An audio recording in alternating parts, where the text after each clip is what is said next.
Hey everyone in the Made With world. Wow, what a week. I hope you all are taking some time this weekend to get in some much needed relaxation. And while you're relaxing, I figured I would share my 1 month update.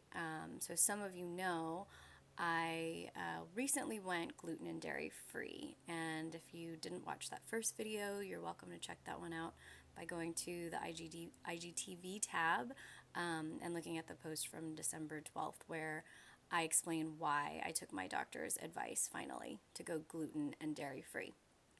So it's been about a month, and I want to share my progress because I was advised that it takes about a month for the effects of cutting out gluten and dairy to really start showing a noticeable difference. And I want to note that the main reason I cut them out was out of desperation. My eczema flare ups were crazy. And while I wish I could report that my eczema has miraculously healed, I am still having flare ups. But I'm not at all surprised because, like everyone, massively stressful events keep happening. And stress is a major trigger for my flare ups. And so these last few weeks have been pretty riddled with stress. But one major change I have noticed is that I'm able to keep these flare ups under control with an antihistamine, which I'm not normally able to do when my skin is this angry. So that's a big difference and feels promising.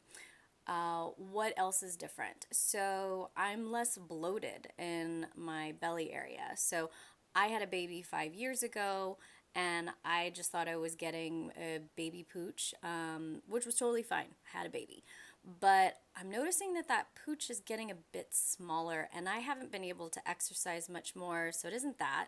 But the other thing I noticed is the sniffles. I have sniffles all the time. Any of my friends will tell you I'm constantly, and it's been that way for a long time. But I've noticed over this last month that that seems to be decreasing, and it could be from the antihistamines, but I don't think so because I've taken antihistamines many times and this feels a bit different. And as many of you know, dairy has a way of increasing our mucus flow, so that could be why I'm starting to see some changes there.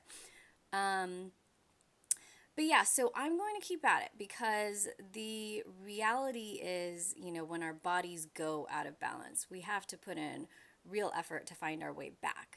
Taking a pill to mask symptoms might be the traditional route to go, but at some point, our body will speak over that pill. So it's best to try to get to the root of the problem and work on fixing it. And it is work, but it's less work when you have some tips on how to navigate. So I'll keep sharing. But that said, I'm going back to my doctor on Tuesday to run some new tests, especially to see what's going on with my thyroid.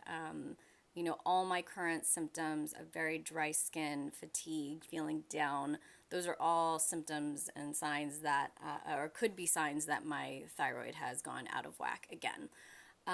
Now, in terms of food, so as I mentioned in my first update, I love cheese. I've always loved cheese. That's been the hardest one to give up.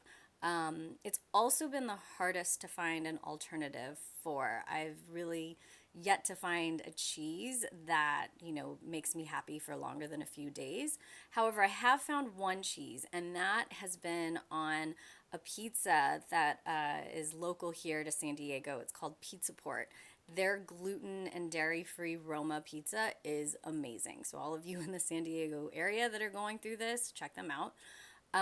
Also, for my sweet cravings, the So Delicious cashew milk ice cream is unbelievable. Big fan of that one. But also, my friend Lauren Brill has a cookie company. It's called Sweet Lauren's, and they're in the refrigerated section of your grocery store.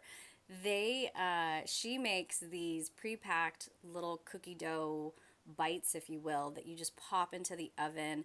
They're unbelievable. We used them to make Christmas cookies, so check those out.